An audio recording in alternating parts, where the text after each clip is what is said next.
त्यांचं मनोगत व्यक्त करावं.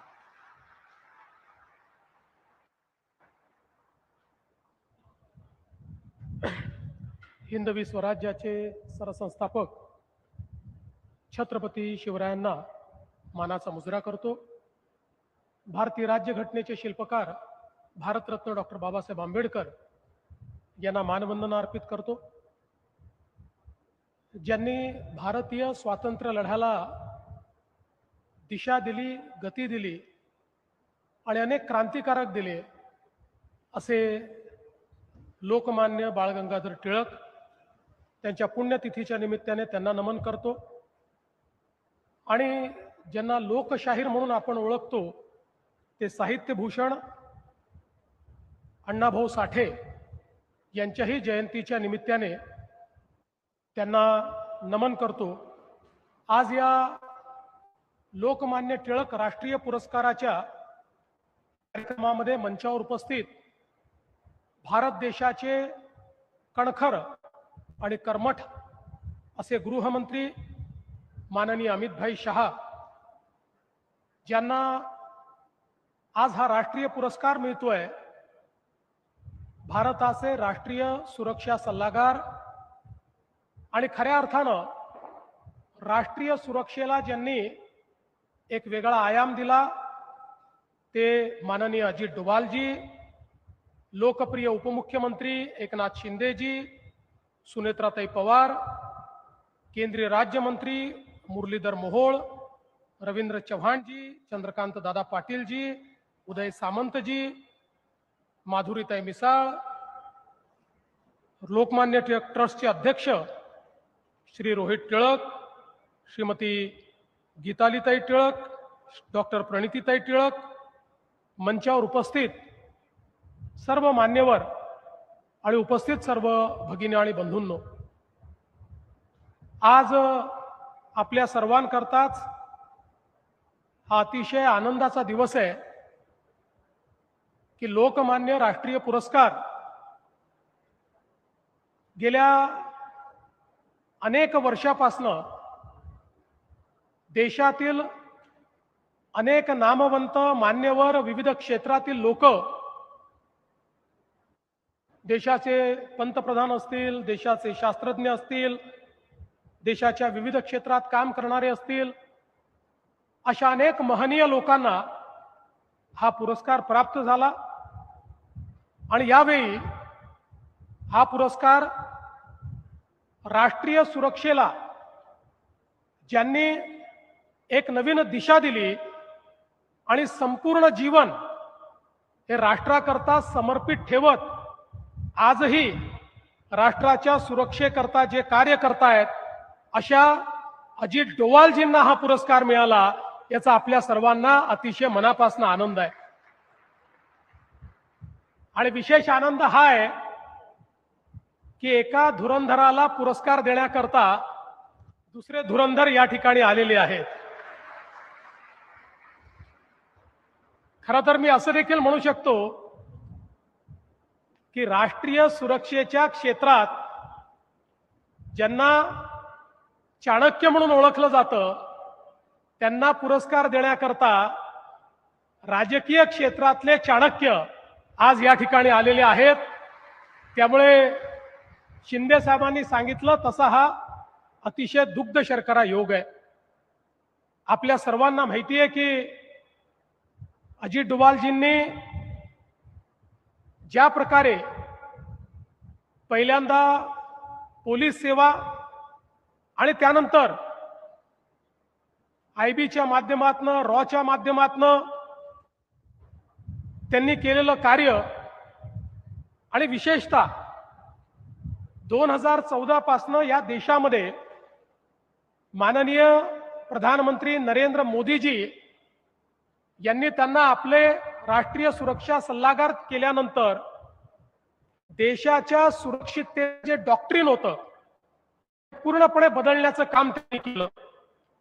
आणि विशेषतः एक नवीन डॉक्ट्रिन प्रोएक्टिव्ह डिटेरन्स, या प्रोएक्टिव्ह डिटेरन्सच्या माध्यमातून त्यांनी कुठल्याही परिस्थितीला कशा पद्धतीनं रिस्पॉन्ड केलं पाहिजे या संदर्भातली जी रणनीती तयार केली, जी कूटनीती तयार केली, आज निश्चितपणे आपण पाहतोय की आता भारत हा मार खाणारा देश राहिला नाही, तर मोदीजींच्या नेतृत्वात घुसून मारणारा देश झालेला आहे. हा महत्वपूर्ण फरक भारताच्या संपूर्ण सामरिक शक्तीमध्ये आणि भारताच्या सामरिक नीतीमध्ये आणण्यामध्ये एक अत्यंत महत्वाचा रोल, एक महत्वाची भूमिका ही या ठिकाणी अजित डोवालजींनी त्या ठिकाणी केली आहे. आणि त्यांचं एक अतिशय महत्वाचं वाक्य आहे. ते असं म्हणतात, there is no silver medal in national security. There is no silver medal in national security. If you win you make history, if you lose you become history. अशा पद्धतीनं अतिशय परखडपणे आपले मत मांडणारे अजित डोभालजी आणि ज्या प्रकारे त्यांनी वेळोवेळी आपला जीव धोक्यात घालून स्ट्रॅटेजिकली या देशाकरता कार्य केलं, आज खरोखर त्यांच्यासारख्या व्यक्तीला ज्यांनी कधीही मेडलचा आणि पुरस्काराचा विचार केला नाही, अशा व्यक्तीला हा पुरस्कार मिळतोय, ही आपल्या सगळ्यांकरता अतिशय आनंदाची गोष्ट आहे. आणि सगळ्यात महत्वाचं, हा पुरस्कार लोकमान्य बाळ गंगाधर टिळक यांच्या नावाने मिळतो आहे, हे त्याही पेक्षा महत्वाचं आहे. या देशाच्या इतिहासामध्ये आणि देशाच्या स्वातंत्र्य लढ्यामध्ये ज्या व्यक्तीने खऱ्या अर्थानं स्वातंत्र्य लढ्याला एक दिशा दिली, ते लोकमान्य बाळ गंगाधर टिळक होते. इंग्रज त्यांना भारतीय असंतोषाचा जनक म्हणायचे, पण आपण त्यांना भारतीय राष्ट्रवादाचा जनक म्हणतो. या भारतामध्ये राष्ट्रवादाची सुरुवात जर कोणी केली असेल तर ती लोकमान्य बाळ गंगाधर टिळक यांनी केली, आणि म्हणून ते भारतीय राष्ट्रवादाचे जनक आहेत. आणि आपल्याला माहिती आहे, अनेक वेळा आपण त्यांचं अतिशय प्रसिद्ध वाक्य वापरतो, स्वराज्य माझा जन्मसिद्ध अधिकार आहे आणि तो मी मिळवणारच.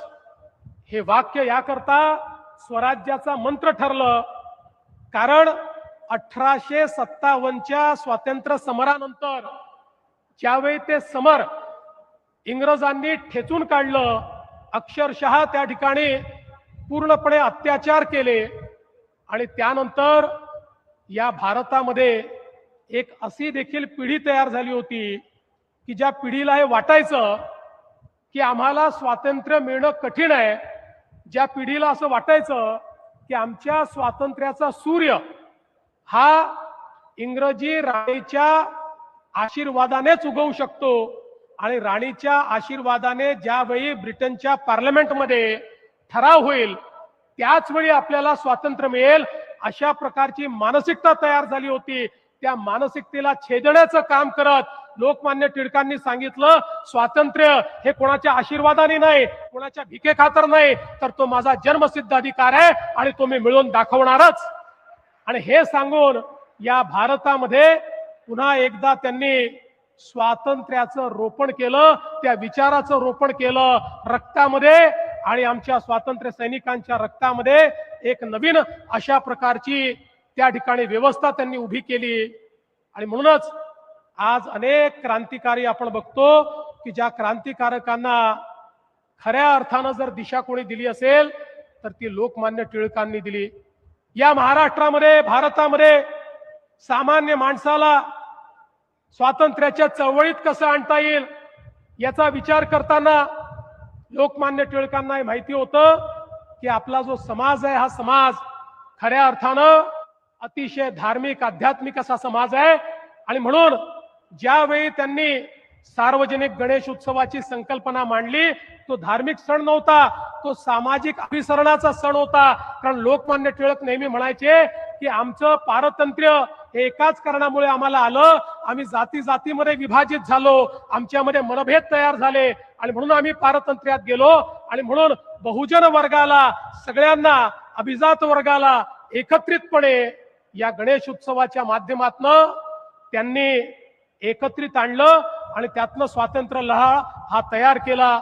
छत्रपती शिवरायांचं त्या ठिकाणी महोत्सव असेल की ज्यातनं आपल्या तरुणाईच्या रक्तामध्ये एक नवीन स्फुरण आणण्याचं काम हे लोकमान्य टिळकांनी त्या ठिकाणी आणलं. आणि म्हणूनच मला असं वाटतं की या स्वातंत्र्य लढ्यामध्ये त्यांचं जे योगदान आहे हे अत्यंत महत्वाचं आहे. आणि अशा प्रकारचं जे व्यक्तिमत्व आहे, या व्यक्तिमत्वाच्या नावाचा जर पुरस्कार असेल तर तशाच प्रकारचं राष्ट्रप्रेम, तशाच प्रकारचा राष्ट्रवाद, तशाच प्रकारचं समर्पण ही भावना असलेल्या व्यक्तीलाच ते देणं योग्य आहे. आणि ती भावना असलेली व्यक्ती म्हणजे अजित डोभालजी आहेत. आणि म्हणून त्यांना हा पुरस्कार दिला जातोय. आणि बालपणापासनं हीच भावना ज्यांनी जोपासली, आज भारताच्या आंतरिक सुरक्षेमध्ये ज्या प्रकारचं परिवर्तन आणून दाखवलं ते अमितभाई शहा यांच्या हातून हा पुरस्कार या ठिकाणी दिला जातोय. निश्चितपणे आपल्या सर्वांना याचा आनंद आहे. मी जाता जाता टिळक स्मारक ट्रस्टला तर धन्यवाद देईन, त्यांचं तर अभिनंदन करेन, सोबतच अजित डोभालजींचंही अभिनंदन करेन. पण ईश्वराला प्रार्थना करेन की ईश्वराने अजित डोभालजींना वयाची 100 पूर्ण करतपर्यंत भारताची सेवा करण्याकरता आशीर्वाद द्यावा आणि त्यांनी अशीच सेवा करत राहावी अशी त्यांना या ठिकाणी शुभेच्छा देतो.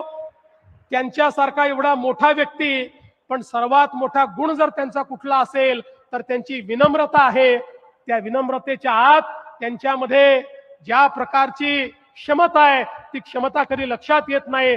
अशा विनम्र अजितजींना खूप मनापासून शुभेच्छा देत मी माझे 2 शब्द संपवतो. धन्यवाद. जय हिंद, जय महाराष्ट्र.